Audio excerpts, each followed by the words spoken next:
Amém. Eu quero ler com você uma passagem que deve ser a que eu mais li aqui, mas ela é muito legal hoje. Marcos capítulo 5, a partir do versículo 24. Marcos 5, verso 24. Aleluia. Deus está aqui.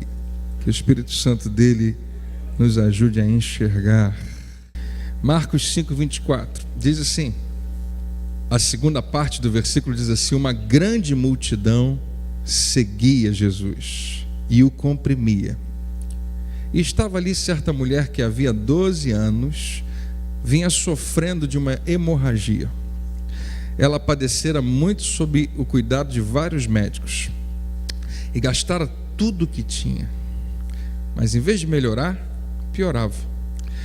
Quando ouviu falar de Jesus, chegou por trás dele no meio da multidão e tocou no seu manto, porque pensava ou dizia consigo mesmo: se eu tão somente tocar em seu manto, ficarei curada.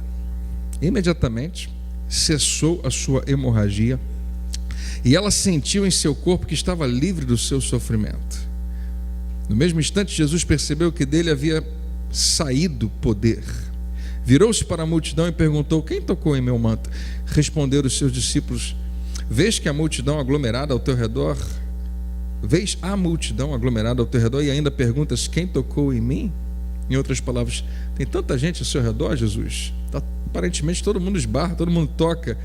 Como assim o senhor está perguntando quem tocou? Mas Jesus continuou olhando ao seu redor para ver quem tinha feito aquilo. E então a mulher, sabendo o que lhe tinha acontecido, aproximou-se, prostrou-se aos pés de Jesus e, tremendo de medo, contou-lhe toda a verdade, contou-lhe toda a sua história, em especial aquele momento. Então ele lhe disse: filha, a sua fé a curou. Vá em paz e fique livre do seu sofrimento. Glória a Deus. Glória a Deus. Fala para quem está do seu lado: a fé cura. Você crê? Jesus acabou de falar isso, né? A sua fé a curou. Ou como pode estar na sua versão, a tua fé te salvou. No caso dela, Jesus estava falando da salvação que aconteceu naquele momento. Ela estava doente e foi salva daquela enfermidade. Essa mulher tinha uma hemorragia durante muito tempo. E a Bíblia fala um pouquinho da sua jornada, como tudo estava dando errado, até o dia que ela ouviu falar de Jesus e tomou uma atitude. Nosso tópico nas últimas quartas-feiras, nosso tema é fé inteligente. E essa maneira da gente qualificar a fé é simplesmente apontar para a fé bíblica. A fé inteligente é a fé que é totalmente pautada no que Deus estabeleceu. Nós temos a impressão de que algo inteligente é algo que a gente consegue compreender e muitas vezes fabricar com a nossa própria mente. Nós somos pessoas inteligentes. Quer ver? Olha para quem está do seu lado. Não tem cara de inteligente essa pessoa? Se não tiver, faz agora uma cara de inteligente. Faz, né? Eu sei que algumas pessoas preferiram não julgar nesse momento. Eu sei. A Bíblia fala sobre isso também. Mas nós somos, em algum nível, né? Talvez você não seja o mais inteligente, mas você é inteligente. E na nossa inteligência, nós acreditamos e temos as nossas convicções, nós acreditamos que é assim. Por quê? Porque na minha inteligência eu consigo compreender isso, eu consigo acreditar que seja dessa maneira. E a nossa inteligência pessoal muitas vezes vai ser confrontada pela inteligência de Deus, ou pela maneira como Deus pensa. Então ele convida você a fazer uma coisa, ele convida você a trocar os seus pensamentos pelo dele. A gente chama isso de renovar a sua mente. Foi isso que a gente declarou. Hoje eu vou deixar a palavra de Deus, que é o que ele diz, é o que ele estabeleceu, que muitas vezes parece até absurdo para mim, parece estranho, mas eu vou permitir que a palavra dele seja maior do que a minha, vai renovar a minha maneira de pensar. Eu vou trocar. O meu pensamento é empurrado para fora quando o dele entra. Amém? É uma decisão que você pode tomar, e você pode dizer isso e não fazer isso. Hoje eu vou deixar, mas não deixa coisa nenhuma, né? A gente muitas vezes é resistente ao que Deus está falando. Eu convido você a declarar para começar a movimentar isso dentro de você. Porque agora em onde você está, você precisa tomar essa decisão. De dizer: Senhor, os meus pensamentos não funcionam, não dão certo. Eu preciso dos teus. Eu preciso do que funciona, do que traz resultado, do que dá certo. E Deus vai falar, então, preste atenção, ouve, eu quero falar contigo. Talvez aqui do púlpito, talvez quando você chegar em casa, talvez em outros momentos. Mas quantos aqui sabe, Deus fala com a gente? Você crê? Amém? Então, tem tudo a ver com você ter o seu ouvido realmente aberto. Hoje eu quero falar, a gente na primeira semana falou da base, o alicerce mais importante, que é a bondade de Deus. Nós só podemos confiar, crer num Deus que nós entendemos que é bom. Se Deus nem sempre é bom, você não consegue confiar nele.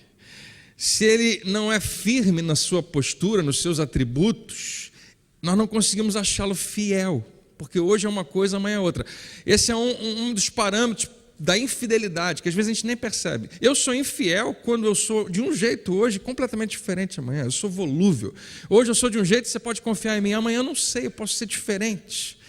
Nós, nas nossas relações, nos nossos relacionamentos, essa infidelidade acaba se mostrando na questão da nossa volubilidade, da nossa, né? Nós não nos mantemos firmes, não somos estáveis, mas Deus é.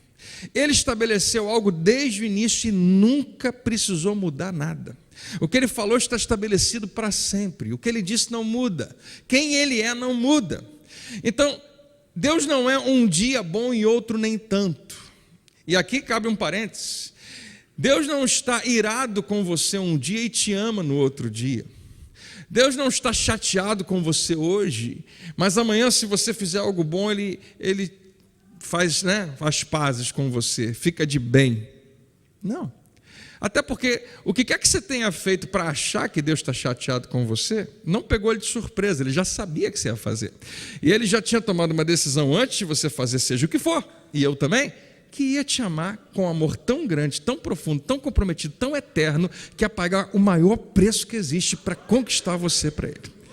E por causa do que ele fez, você se tornou filho dele. Eu sempre faço essa pergunta, né? Quantos aqui tem filhos? Você tem? Amém? Se o seu filho faz alguma coisa errada, você pode até por algum tempo ficar chateado. Mas você não vai deserdá-lo por isso. Não é mais meu filho. Eu não quero mais nada com você. Não é muito bem assim. Filhos falham, mas continuam sendo filhos. Ainda que eles até cometam uma gravidade tão grande que eles mesmos decidam sair de casa, seja o que for. Seja o que for. Só porque não está em casa não quer dizer, continua sendo filho. O amor que Deus derramou na nossa vida, que tem derramado na nossa vida, não é tão fácil de compreender com a nossa mentalidade, porque nós não somos capazes de amar exatamente do mesmo jeito. Nós somos capazes de amar, deixar esse amor fluir através de nós, mas a nossa mente não consegue compreender. Se alguém me fez mal, é muito difícil amar aquela pessoa, mas a gente consegue. Deus diz que você deve fazer isso, né? Se alguém te persegue, é muito difícil orar por aquela pessoa querendo o bem dela, mas a Bíblia diz que você deve fazer isso. E na verdade Deus já capacitou você no dia que Ele tirou o seu coração de pedra e colocou um coração novo dentro de você. O próprio coração, o próprio Espírito dele que veio morar dentro de você.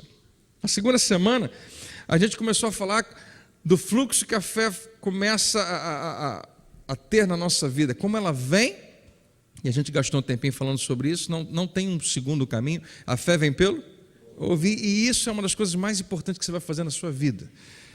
Realmente gastar tempo ouvindo, mas não apenas ouvindo com o seu ouvido, porque ouvir coisas não é difícil, mas ouvir com a postura correta. Jesus fala que o semeador jogou a semente, caiu em 4 solos, depois ele explica cada um daqueles solos é a condição do coração humano.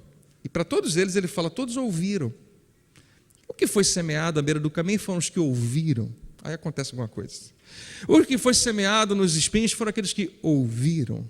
O que foi, todo mundo ouviu, mas o que ouviu e ouviu mesmo foi aquele que foi semeado em boa terra, foi aquele que reteve a palavra, guardou a palavra, valorizou a palavra, não esqueceu a palavra e praticou a palavra. Amém? Então não existe um outro caminho para a fé não vem pela oração. Oração pode até te ajudar a crescer em fé, a fortalecer a sua fé, talvez até, né, a expressar a sua fé. Mas ela não aumenta, ela não faz com que a fé que você tanto precisa, ela venha. A fé vem pelo ouvir. A não ser que você ore em voz alta, ouça a si mesmo e ore a palavra de Deus, aí tudo bem, né? Mas a fé não vem pela unção com óleo, a fé não vem pelas correntes que a gente pode fazer de oração, a fé não vem por imposição de mãos. A Bíblia diz que a fé vem pelo ouvir. E se você não furar a fila, se você não errar esse ponto, quando eu digo furar a fila, porque tem gente que já quer estar fazendo um monte de coisa em fé sem passar por aqui primeiro. Primeiro você ouve. Amém? Semana passada a gente foi um pouco além e continuou nesse fluxo. Depois que você ouviu e recebeu, está cheio de fé, isso não adianta nada se você não fizer algo com isso. Então a gente libera a nossa fé, principalmente com a nossa boca. A Bíblia diz que a morte e a vida estão no poder da língua, que essa é a maneira número 1 como você libera aquilo que você crê. E você e eu temos que aprender a ser muito cuidadosos com o que a gente fala.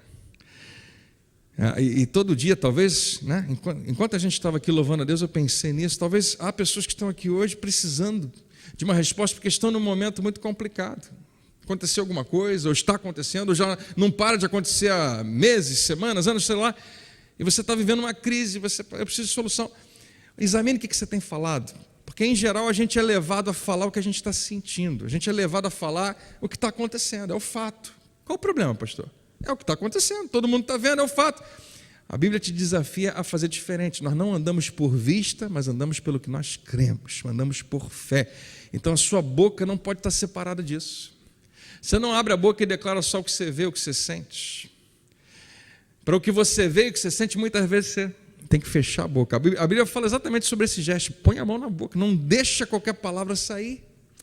Mas para aquilo que Deus estabeleceu, embora pareça impossível, embora pareça improvável, embora pareça, porque essa expressão é importante, porque parece, é aparente, que não vai dar, que não vai acontecer, ainda assim eu pego a palavra de Deus e coloco nos meus lábios. E isso começa a produzir força dentro de mim. Diga ao fraco, eu sou fraco. Ah, não? Mas ele está fraco, o que ele deveria falar? Tá fraco. Tá, falar o que sentimento, falar o que está vendo. Não, a Bíblia fala para você desafiar o que você está sentindo. Mas isso não é falsidade? Não. Seria falsidade se você fizesse isso por conta própria. Mas quando você diz, Senhor, como é que o Senhor me enxerga? Ele fala, filho, eu te enxergo como forte, então eu vou dizer que eu sou forte. Ao invés de dizer que eu sou fraco, eu vou começar a dizer que eu sou forte. Amém?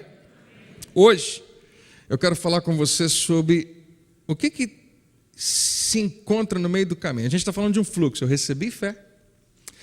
Eu agora preciso agir em fé. Esse caminho não parou. Você vai encontrar algumas coisas. Eu quero falar sobre algumas barreiras, alguns impedimentos que fazem parte. Quando eles aparecerem, pode ficar feliz, porque é sinal que você está no caminho certo. Quando alguma barreira, algum impedimento, alguma coisa acontece tentando envenenar a tua fé, não fica desanimado, fica feliz, porque é sinal que você está no lugar certo, no caminho certo. Essas barreiras existem e elas fazem parte da caminhada. Amém? Vamos falar de algumas delas. Todas elas estão ligadas, isso é muito importante. Se você pegar isso vai ser legal. E se a luz acabar ou a internet sumir, se você pegar o que eu falar agora, já vai valer a pena. Se você precisar ir embora mais cedo, isso agora é importante. Todas essas coisas têm a ver com uma vontade imensa de desistir. Quando uma vontade imensa de desistir aparece, é porque algum desses elementos está ali.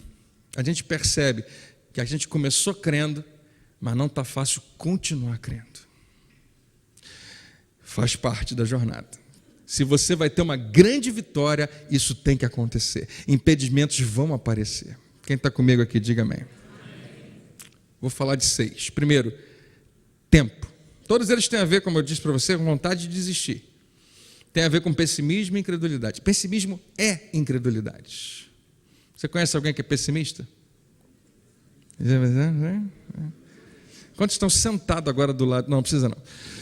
Mas a pessoa que é pessimista, ela parece que a coisa é crônica. Ela o tempo todo só enxerga o lado ruim das coisas. Ela sempre tem uma crítica a fazer.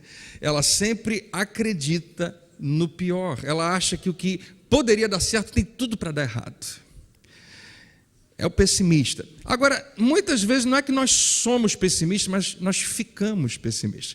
Alguns momentos na nossa vida a gente acaba abraçando e agregando essa mentalidade, talvez esse espírito de pessimismo. Não é incomum. E quando isso acontecer, tem que levantar uma bandeira na gente, tem que acender uma luz. Opa! A gente estava falando sobre isso, a gente ouviu sobre isso. Quando isso acontece, é sinal que eu estou no fluxo certo e alguma coisa está tentando me parar. Alguma coisa está tentando me fazer desistir.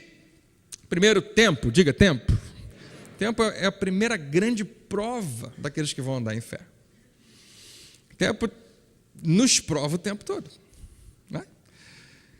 E a própria definição de fé, já que a gente está falando de fé inteligente, tem o fator tempo seriamente embutido nela. Eu costumo dizer que fé é crer sem ver. Se você tem que crer em alguma coisa sem ver, por quanto tempo isso funciona? Em algum momento você vai ter que ver. Graças a Deus, Hebreus capítulo 11 é que traz essa definição. Hebreus 11 diz lá o seguinte: ora, a fé é o firme fundamento ou é a certeza das coisas que se esperam. Então, na própria definição de fé, existe uma questão de tempo. Eu vou ter que esperar. E quantos aqui amam esperar? Mentira. Todos nós não gostamos. Então, a definição é essa: certeza de coisas que se esperam e convicção de fatos que não se veem. Claro, você está esperando, você não está vendo ainda. Ouça, se você já estiver vendo, é porque já chegou. Se você já estiver vendo fisicamente, no material, né, já manifeste na sua frente, acabou, não precisa mais ter fé, já aconteceu.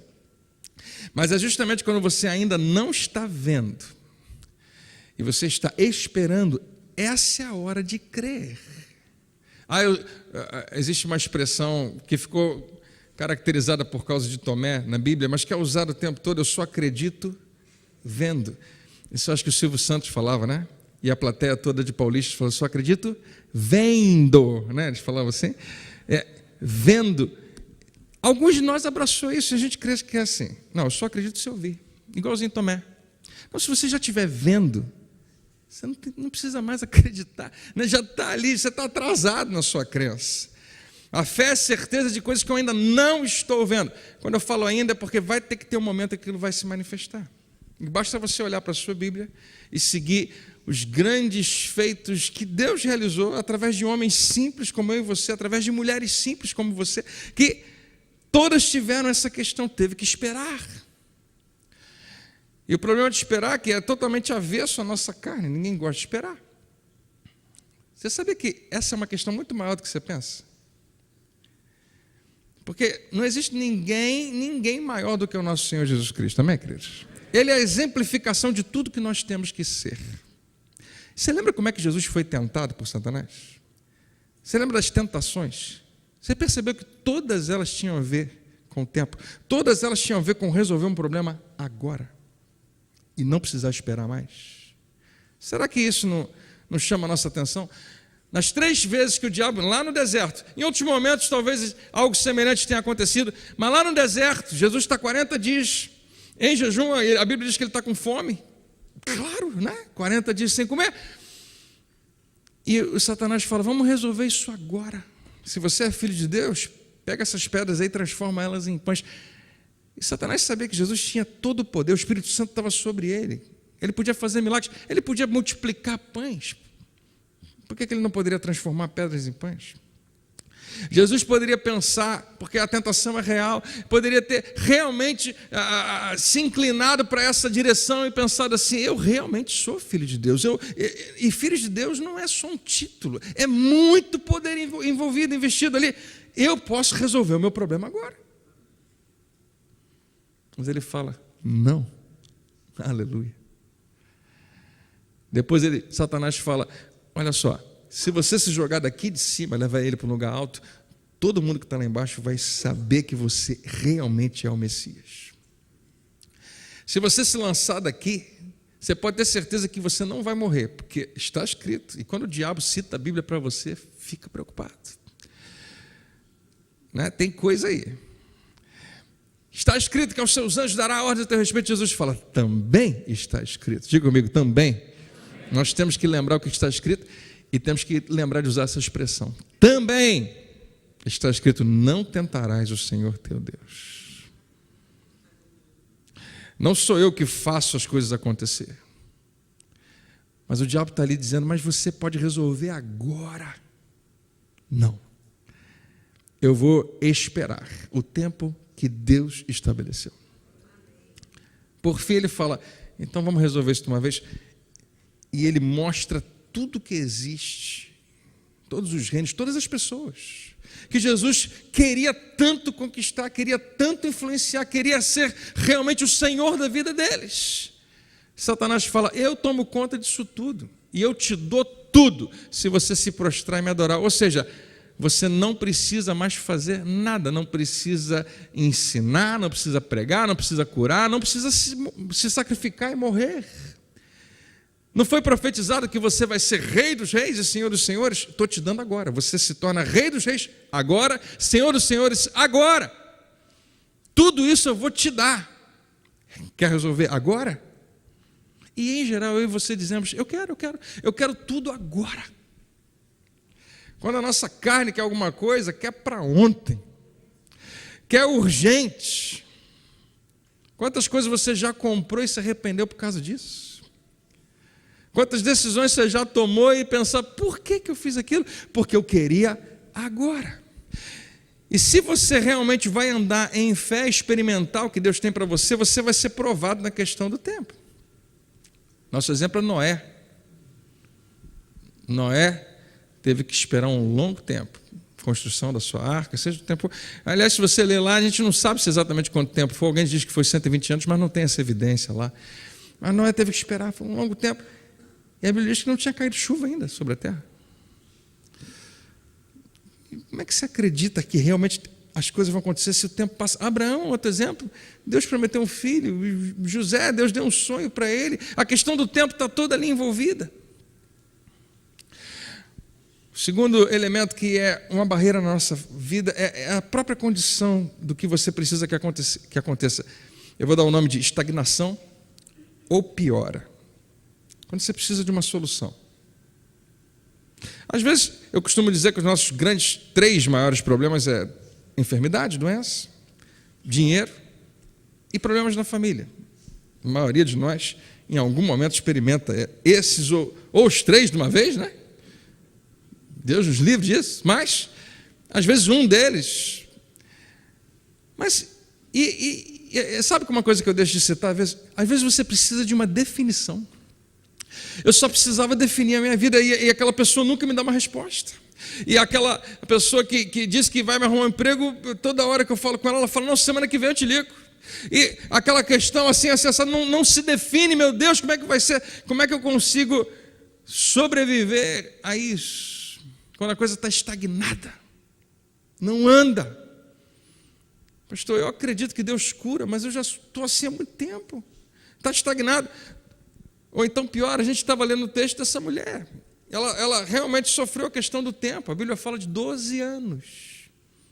12 anos com a mesma enfermidade. Quando a gente fica 12 anos com qualquer coisa, é difícil acreditar que alguma coisa nova vai acontecer. Tem outras histórias que um homem tem 38 anos de paralítico. Você pensa, a gente já desistiu há muito tempo. Não, ninguém espera esse tempo todo, é muito complicado. Mas ainda assim a história tem um final feliz, mesmo tendo demorado tanto tempo. Deixa eu te falar, eu não sei quanto tempo você tem esperado, mas você sabia que depois que Deus realizar um milagre na sua vida, tem muito tempo depois ainda para você viver e gozar a vida abençoada que Ele tem? Aleluia. Eu estava falando com uma pessoa essa semana exatamente isso. Eu não queria ter que fazer esse tipo de tratamento, um tratamento que é de aconselhamento, porque pode demorar muito. Eu falei, mas se demorar muito, ainda assim o que vai acontecer depois? Você tem muita vida pela frente, vai ter valido a pena. Vai ser bom. Ou então você pode ir vivendo a sua vida como ela está e o resto da sua vida também pode ser ruim. Então tem certas coisas que demoram um determinado tempo e a gente se sente ali estagnado. No caso dessa mulher, não ficava estagnada, ela ia piorando. Quando você tem uma doença que piora, isso é uma barreira para você crer, para você confiar. Quando você tem uma dívida que aumenta, você fica pensando em maneiras de você mesmo resolver o problema. Porque alguém tem que fazer alguma coisa, não está acontecendo nada, a situação está piorando.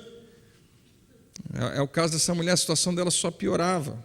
E a gente não sabe tudo o que isso significava, mas devia ser muito grave. O terceiro elemento que isso é uma barreira à nossa fé, e esse é tão ruim, tão grave, é que quando nós estamos em condições assim, onde a gente precisa de uma solução, às vezes a gente busca em tudo quanto é lugar. A gente busca e a gente acaba recebendo uma informação, um ensino errado, distorcido. O ensino errado é pior do que você não aprender nada. Ser ignorante é muito ruim, mas pior do que ser ignorante é receber algum ensino que é distorcido e acreditar em algo que não é verdade. E às vezes depositar a minha vida numa ideia a respeito de Deus ou a respeito da vida que é falsa, que é errada. Nós o tempo todo estamos expostos a isso. Hoje em dia, se você assiste televisão, e se você não assiste, você é uma raridade, né? Alguns de nós, não estou falando da programação normal, é qualquer informação. Ah, pastor, não vejo mais jornal, não vejo mais novela, mas vejo Netflix, estão lá, né?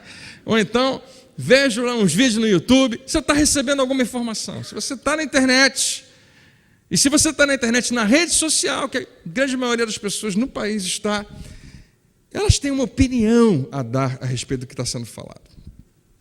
E é fantástico. O que você vê o tempo todo?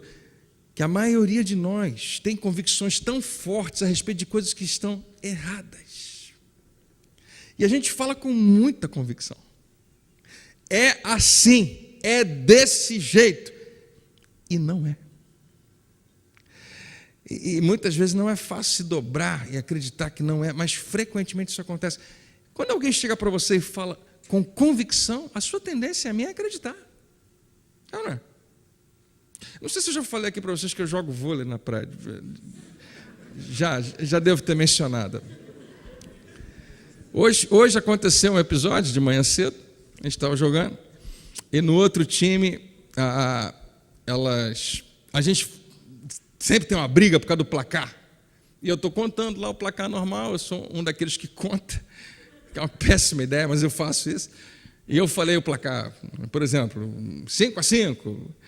E duas meninas no outro time reclamou, não, vocês estão 1 ponto a menos, 4-5. E aí o time todo começou a discutir. Naquele momento eu aproveitei a oportunidade para ficar quieto.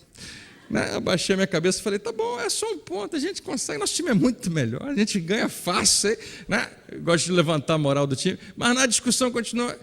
Mas elas falaram com muita convicção. Nós sabemos que é isso por causa disso, aquilo, aquele ponto assim. Aí depois que a poeira baixou, uma delas falou, mas é a segunda vez que ela vai sacar. Então está 5-5. Então tá bom, obrigado. Então aquela convicção toda, de repente, desapareceu. Não é isso que acontece. Quando as pessoas acabam engasgando no próprio orgulho e descobrem que aquilo que era convicção para elas, de repente é derrubado facilmente. Abre o seu Facebook agora, eu desafio você vai encontrar uma frase ali, pelo menos, que é um pensamento daquela pessoa, e ela acredita que aquilo é verdade, ela quer pregar para você, quer que você acredite nela. E quantas vezes a gente acredita? Nós acreditamos no que o âncora do Jornal Nacional ou qualquer outro diz para a gente, porque existe algo de credibilidade na maneira, na convicção com a qual ele fala, mesmo que não seja. Nem sempre nem tudo que a gente ouve é verdade. Nem tudo que você ouviu a respeito da própria Bíblia é verdade. Tem muito que eu e você ouvimos a respeito da Bíblia que não é o que Deus quer que a gente faça, é pura religião. E Ele quer relacionamento. Ele quer uma vida plena para você, com Ele, perto dEle.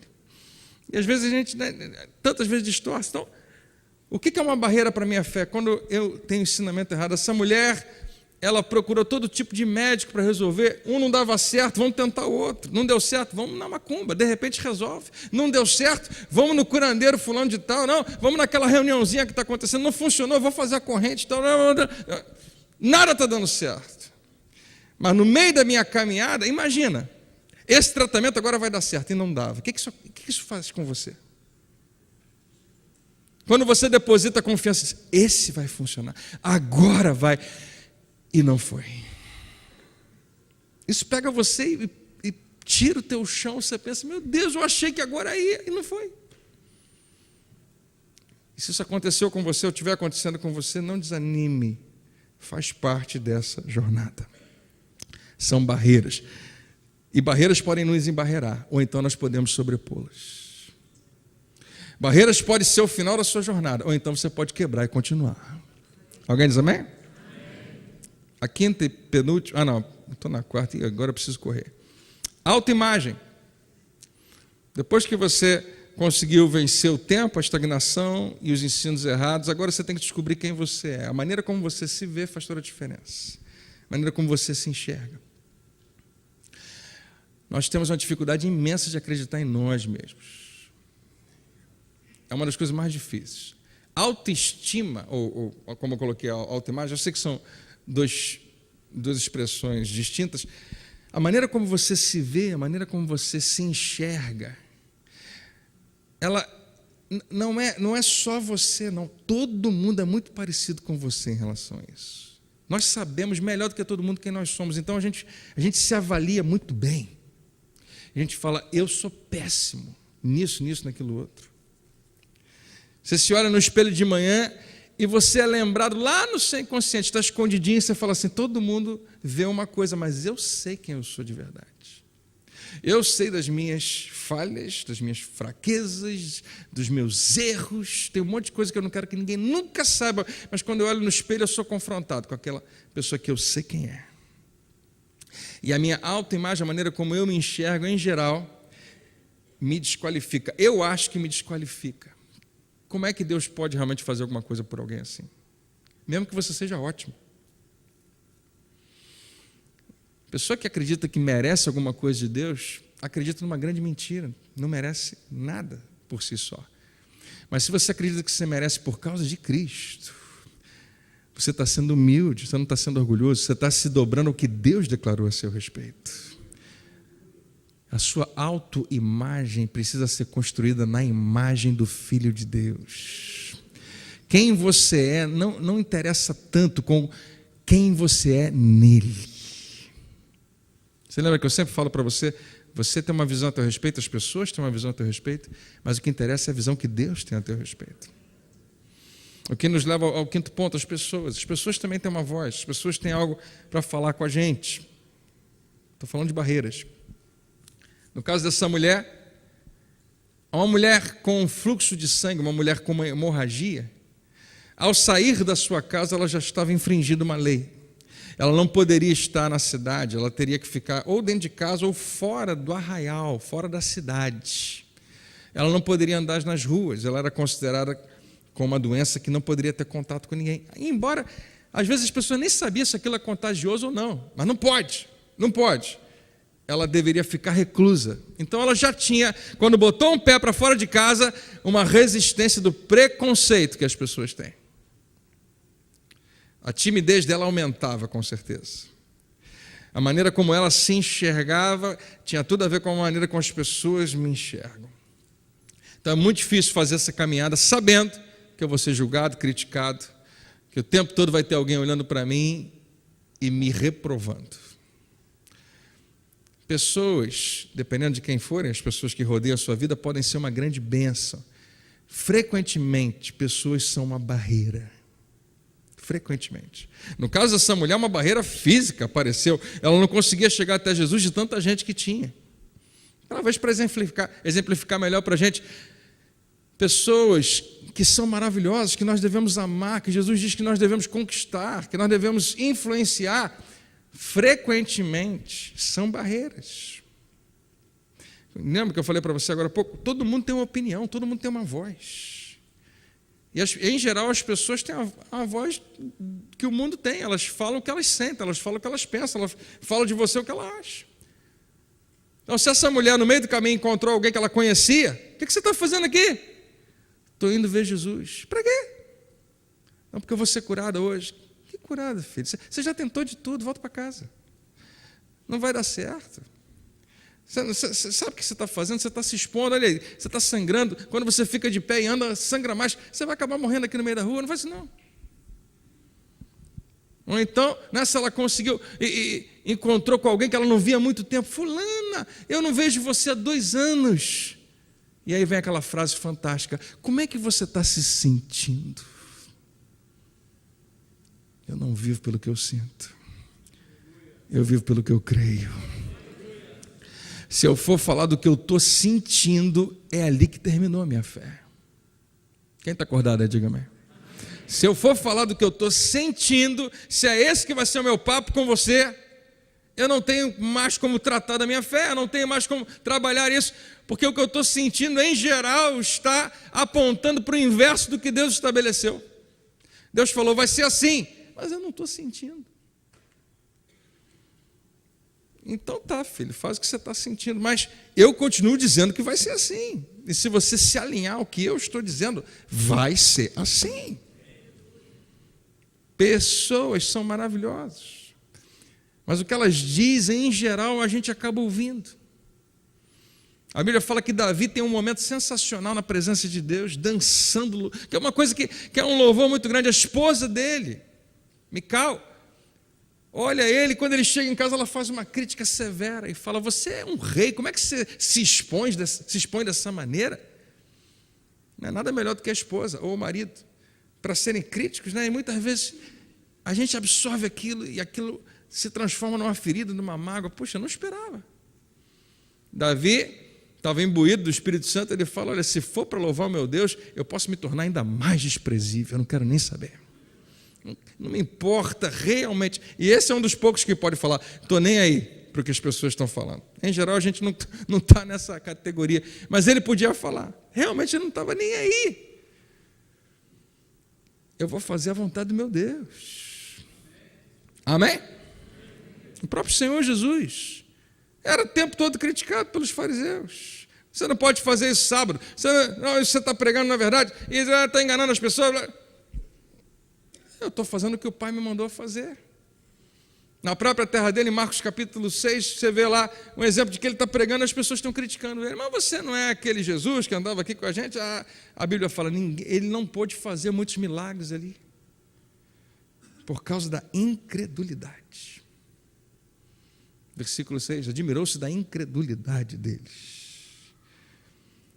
As pessoas, elas têm muito mais essa tendência de serem incrédulas do que serem crentes, do que serem que vão confiar junto com você. O apóstolo Paulo frequentemente tinha que defender o seu apostolado, porque era criticado o tempo todo. Eu sei que aqui deve ter pouca gente. Quer ver, quem já foi criticado aqui alguma vez? Então você está em ótima companhia, faz parte dessa jornada. Fala para quem está do seu lado, faz parte. Como dizia, né, o pensador Bambam, faz parte que ele falou, né? E o último, para você voltar para casa depois que a gente terminar, vamos ofertar ainda. E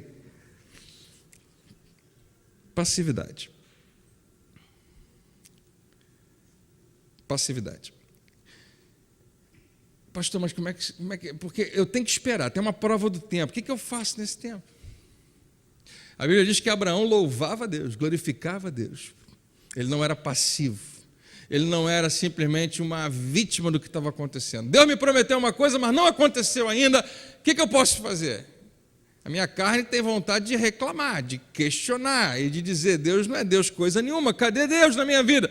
Mas, apesar do que eu estou sentindo, apesar do que eu estou vendo, eu vou glorificar o nome do meu Deus, porque eu creio que o que Ele declarou é maior do que qualquer outra coisa.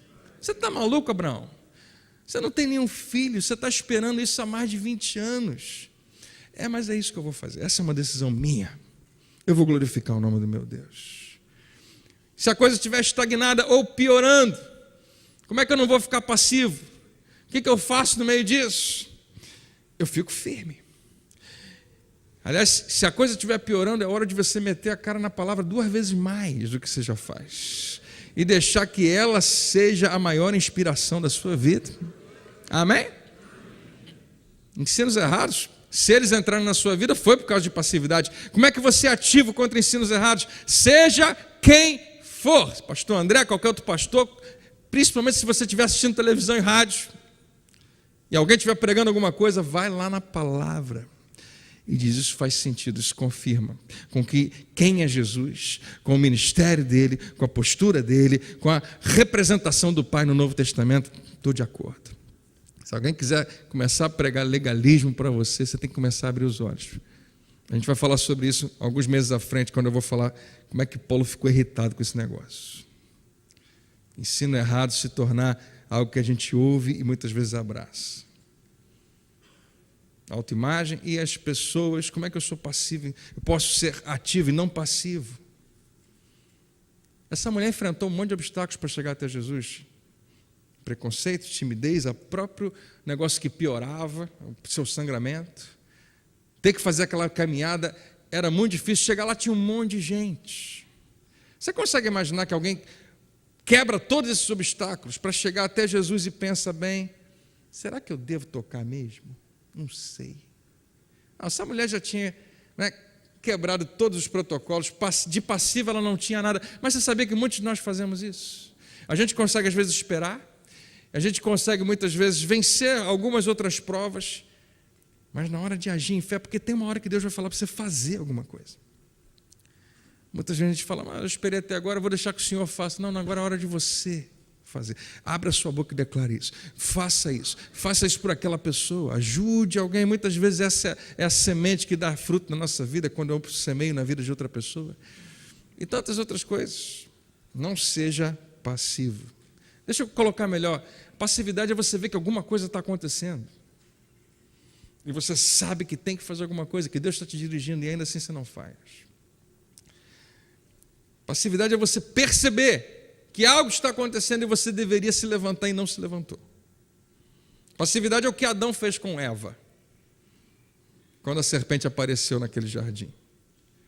Passividade é o que você vai encontrar nas grandes derrotas, na minha vida, na sua vida, e que você vai encontrar em histórias bíblicas que não protegem homens e mulheres que foram passivos. É um dos maiores inimigos da nossa vida e um dos mais sutis. Então está aí. Deve ter um monte de outros, mas eu queria que você guardasse hoje esses 6 elementos, essas 6 barreiras. Mais uma vez, barreiras não são para te embarreirar, são para você transpô-las. Amém? Barreira do tempo, eu sei que não é fácil, não é, mas você vence. Estagnação ou piora, ensinos errados, a sua autoimagem, as pessoas que estão ao seu redor. E é muito bom você fazer uma boa avaliação de quem está ao seu redor, porque essas pessoas, querendo ou não, estão influenciando você. E se a coisa não está boa, perceba que influência você está recebendo. Não estou falando para você cortar a relação com ninguém, estou falando para você selecionar melhor, no momento de crise, o que você precisa ouvir. Amém? Você não precisa ouvir como é que você está sentindo. Você precisa ouvir: olha só, eu sei, eu imagino como é que você está sentindo, mas vamos crer que o que Deus falou sobre você é real, é verdade. Amém? E passividade. Vamos quebrar isso em nome de Jesus. Vamos ficar de pé? Vamos orar junto? Quando a gente terminar essa oração, eu vou convidar você a ofertar. Quantos fazem isso com alegria? Amém? E a gente vai logo depois nos despedir, vamos para casa.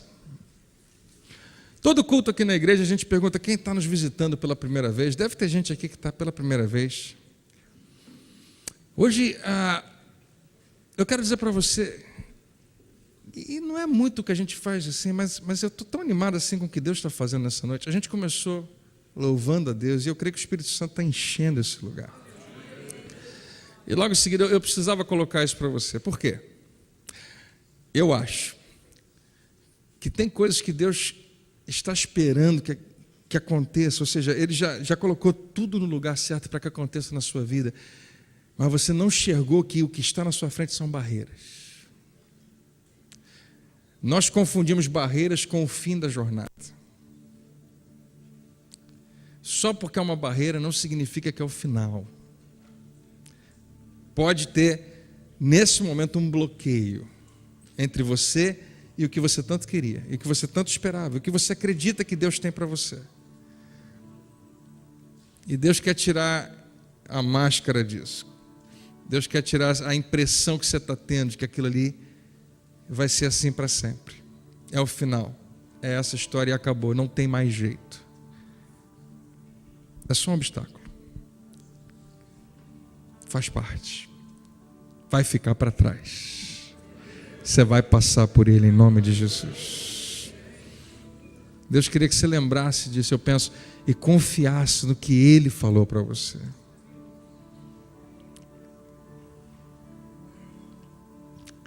Tem poucas coisas que deixa. Eu acho que eu consigo me relacionar um pouco com isso quando eu penso nos meus filhos. A revelação de que eles confiam em mim, qualquer coisa que aconteça, que mostra que eles confiam em mim, me leva nas alturas, me transforma num pai mais feliz, é um prazer imenso. Eu acho que isso é só uma amostra, porque a gente herdou isso do nosso Pai Celestial. Eu acho que isso é só uma amostra.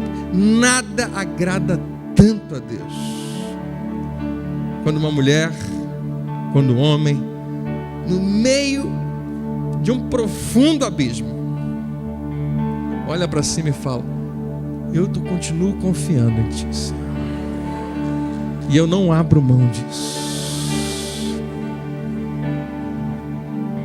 Eu acho que é isso que talvez o Espírito Santo queira ministrar meu coração no seu coração. Fala para quem está do seu lado: é só mais um obstáculo, vai ficar para trás. Amém? Pai, muito obrigado. Obrigado porque a Tua palavra é vida para nós.